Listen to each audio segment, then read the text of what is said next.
नमस्कार, आप सभी का स्वागत है एनएस लाइव न्यूज चैनल में। मैं राधा देवी ले चलती हूँ कुछ खास खबरों की ओर। गुजरात जिला सूरत प्रशासन पूरी तरह से रेड अलर्ट मोड पर है। जिला कलेक्टर तेजस परमार ने कहा है कि सिस्टम पूरे जिले में सार्वभौमिक वर्षा और जल निकायों की स्थिति पर लगातार नजर रख रहा है। मौसम विभाग IMD से हर तीन घंटे में मिलने वाली जानकारी के मुताबिक सभी तालुकाओं के मामलतदार कार्यालय में नियंत्रण कक्ष 24 घंटे चालू कर दिए गए हैं।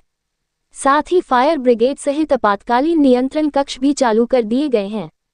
सभी टीमों को अलर्ट पर रखा गया है। उकाई बांध का स्तर फिलहाल 310 फीट के करीब है और प्रशासन लगातार सिंचाई विभाग के संपर्क में है। कलेक्टर ने जिले के नागरिकों से विशेष रूप से अपील की है कि वे सोशल मीडिया पर फैल रही अफवाहों से दूर रहें और बारिश के कारण कोई आपदा या समस्या होने पर तुरंत 24 घंटे कार्यरत जिला आपदा प्रबंधन हेल्पलाइन नंबर 1077 पर संपर्क करें और जहां जहां पर जल भराव है उन सभी जगहों पर से जबरन न निकले और जिस जगहों से अगर आप परिचित नहीं हैं तब भी न निकले, क्योंकि चारों तरफ जल भराव है वह हो रहा है। समय को देखते हुए कानून व्यवस्था में सहयोग करें और अपनी जानों को सुरक्षित रखें और आम जनता का सहयोग करें। को रिपोर्टिंग स्टेट विशेष रिपोर्टर कुलदीप तिवारी की। नमस्कार, હું છું તેજસ પરમાર, કલેક્ટર સુરત। સુરતમાં છેલ્લા 6-7 દિવસથી વરસાદની સ્થિતિ સારી છે।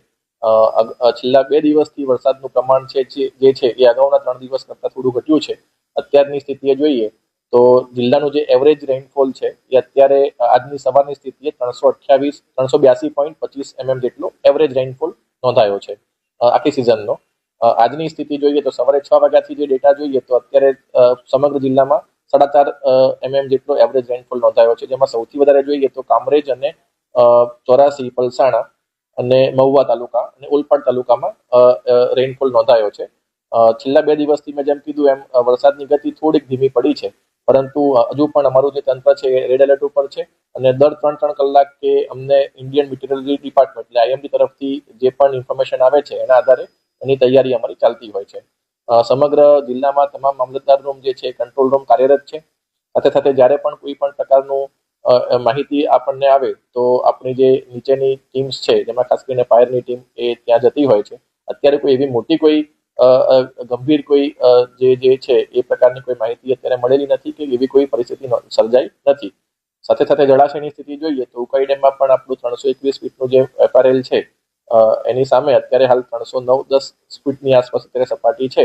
અત્યારે આઉટફ્લોમાં કોઈ મેજર અત્યારે આપણી અત્યારે આઉટફ્લો નથી।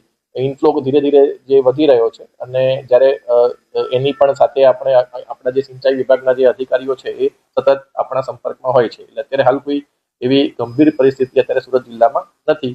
ફરીથી હું તમામ નાગરિકોને કહેવા માંગુ છું કે કોઈ પણ પ્રકારની કોઈ પણ સમસ્યા સર્જાય તો તમે જિલ્લાના કંટ્રોલ રૂમ 1077 નો સંપર્ક કરી શકો છો।